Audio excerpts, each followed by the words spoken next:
Okay, let's look at the last three principles. Set your team up to get results, create a culture of feedback, and lead your team through change. So, a common mindset when it comes to getting results is that the leader has to tell people how to do it and what to do. And the effective mindset, according to the Covey material, is that you help team members get clear about the why behind the what and support them in the how. So start with why. Why is the job that they're doing important? What do they need to do to be successful, and how can they do it? So effective leaders are clear about the value and contribution of their team's work to the organization. And they define the team's goals and desired results. They clarify the outcomes, and they also understand what represents success to their team. So here's a couple of examples about kind of the what it is that you want to accomplish that supports the why. So increase team sales from 1 million to 1.8 million, or increase a customer loyalty score from 45 to 65 by the end of second quarter. So these are very specific goals and desired results that are needed to help the team be successful and support the why. The how is delegating the work. So effective delegation engages people in the work, and it allows them to really use their strengths to contribute to the success of the team. So when delegating work to other people, it's important to state the why. Why is this work necessary? Why is this important? You can do this if you're in a leadership role for a school project or a volunteer organization that you're a part of, or a sports team. Why is it important? What are you going to do, to be able to do it? And then what do you need to do to be able to support the why? And then how do you need to do it? So delegation is successful when people understand the why. And that's what these reminder cards show us, is that, you want to make sure that you're doing the right things and avoiding some of the pitfalls of delegation, like delegating the wrong things. Some leadership responsibilities don't need to be delegated to other people. Failing to make the link as to why that assignment is important. Failing to define what success would look like. Micromanaging is providing too much direction and not enough ownership. So telling them how to do it specifically and not letting them do it on their own. And then abdicating is when you provide too little direction and just assume that the person doesn't need support. And sometimes this happens with people who are strong in their role. Maybe they're a strong team player and you feel like you can just leave them alone. They need as much feedback as anyone else who is also working kind of in a similar role. The next one is creating a culture of feedback. So the common mindset is, I give feedback to fix people's problems. And you can look at the more effective mindset is that I give and I seek out feedback to elevate the entire team. Now, this can be in any of our personal relationships too. When people come to you and ask for your advice on something, your immediate go-to may be to fix it for them. Well, that may not be what they need. They need you to listen and to talk with them and give them feedback so that they become a better person and they see how to handle, the situation. So when you're giving feedback, it's important to understand your intent. Make sure that your intent is to help the other person. If your intent is not going to be genuine, then you don't need to give the feedback. And then you need to state the facts. What have you seen? What behaviors have you observed that leads you to a certain conclusion? So if you think about the person that I gave feedback to earlier that I spoke about, my conversation with her went something like, I've observed that you've had some issues, with detail, and it appears to me that you seem overwhelmed when things get, too much for you. There's too many details to worry about. Well, the impact of that is that, our team is not as effective. The work doesn't get done. But most importantly, people don't trust you. They don't trust you to do your job when they see that the details are falling through the cracks. What can we do to help you be successful? And so then it becomes this, are you going to reinforce a positive behavior, which sometimes the feedback's positive, or are you going to redirect to a new behavior? So in this conversation with my coworker, it was more about redirecting this person to more effective behaviors and coming up with some solutions that would help her to be more effective. So there are two types of feedback. The reinforcing feedback is when you want to share positive feedback with someone. You want to keep them doing what they're doing. Everything's great. Redirecting is when they need to change some behavior. So that intent is, when you start the conversation, the intent is to direct them to a new behavior. Or the intent is just to reinforce what they're doing and keep encouraging them.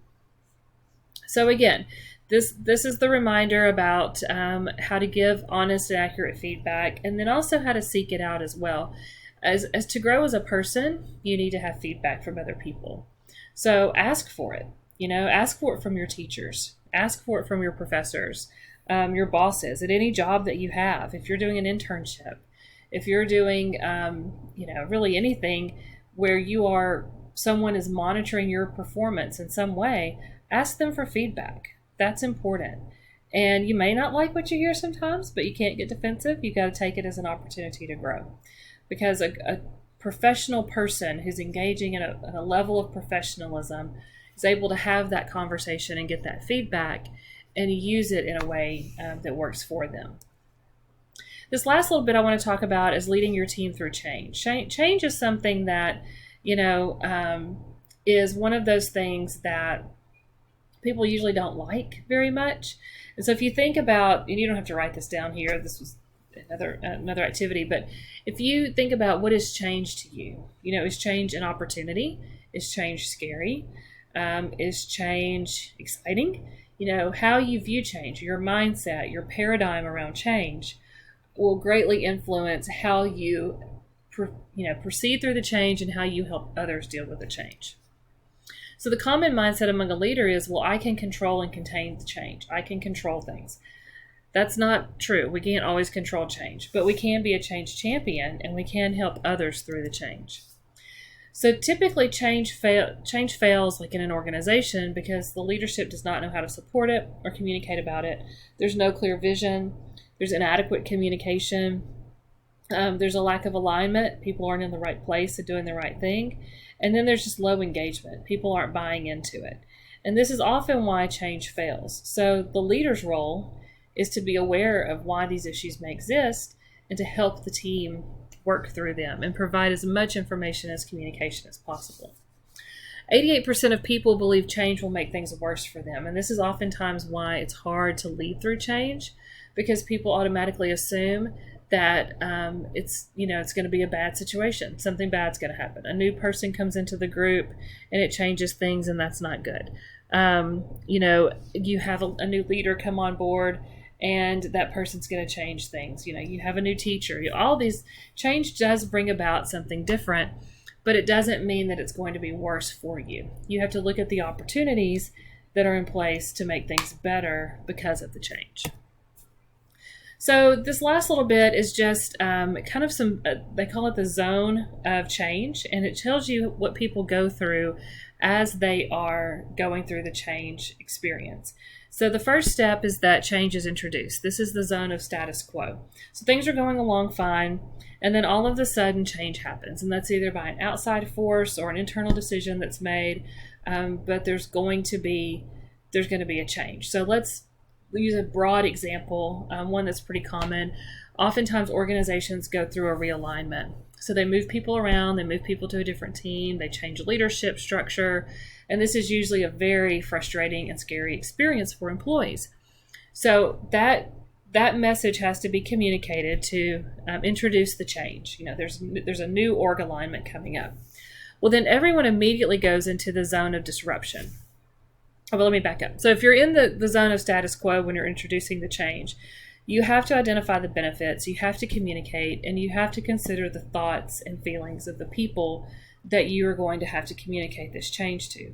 Not everyone sees it in the same way. And so as a leader, and you think back to those different leadership styles that you've read about, it's situational. Everybody's going to react differently. And so you have to take each person based on their situation and communicate with them accordingly. But once the change is introduced, then we move into what they call the zone of disruption. This is when people are aware of the change and why it's happening. They understand what it means to them personally. So they're dealing with a lot of internal feelings about it right now. But this is a critical point because we've talked about choice before as it relates to engagement. So This is when they have a choice. They will decide what you will do about it, how you will react to it, how this change is going to affect you. People are making choices about how they respond. And so the leader has an opportunity there to engage in a lot of communication and get feedback from other people about how they're doing through the change, how things are progressing for them. Are they staying the course? What feedback do they need? Because that's going to help influence that choice and how that team member relates to the change that's happening. Once someone progresses through that zone of disruption and they decide, okay, I want to figure this out, I want to make this work, because the opposite of not doing anything about it is you just stay in a disruptive state. You're never settled. But once you decide to move out of that and you start to adopt the change, then you enter the zone of adoption. Now, this is a messy, messy place because it's not as easy as just accepting it and moving on. You will go through a lot of emotions. So, for example, if there's a new alignment coming, it's introduced, it causes all kinds of chaos and feelings and frustrations, and lots of emotions are at play as people are kind of in that zone of disruption. But then people, let's say that you decide, what, I'm going to be okay with this. I'm going to make this work. I'm going to look at this as an opportunity to maybe work in a new area of the company or for a different leader. And so you start down that path, but then you get a setback. You get into that new team and you don't like it. You get under that new leader and you don't like it. So you got to kind of start all over again and figure out, how am I going to make this work for me? So there's a lot of stops and starts and turns and curves as people try to adopt to change. But hopefully if the adoption process goes well, then we get to this zone of better performance. And, you're focusing on what matters. You're using a scoreboard. You have some visual as to how well the change is working. Celebrating those early wins and learning from mistakes are all very important to lead you to the zone of better performance. And this is when the results that you're getting are better than what you saw before the change occurred. It can take a lot of time to get there, but it's not impossible. And leaders who can manage all of the tensions that we've talked about, collaboration, all of those, upward communication, transparency, if you can manage those tensions, especially through change, then eventually you will get to the zone of better performance. So this is just an overview of a different body of work that describes leadership. You will be taking this information and applying it to one of 2 case studies. And so I'll have a separate video about how you can do that.